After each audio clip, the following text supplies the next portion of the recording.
In this video, I'm gonna show you how to change alarm ringtone in iPhone running on iOS 17. So let's get started.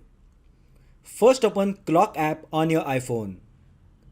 Now tap the alarm at the bottom of the screen to edit your alarm sound. Tap Edit at the top right side of the screen. Tap the alarm you wish to edit. This will open Edit Alarm screen. Now tap the sound option on the Edit Alarm screen. On the next screen, you will find various sounds that you can use as the alarm ringtone. Just tap the alarm sound you want and this will play a sample for each tone. When you are done, tap back button located at the top left side to go back to Edit Alarm screen. Now tap Save to save your changes. If you have multiple alarms set on your iPhone, you can choose a different sound for each one.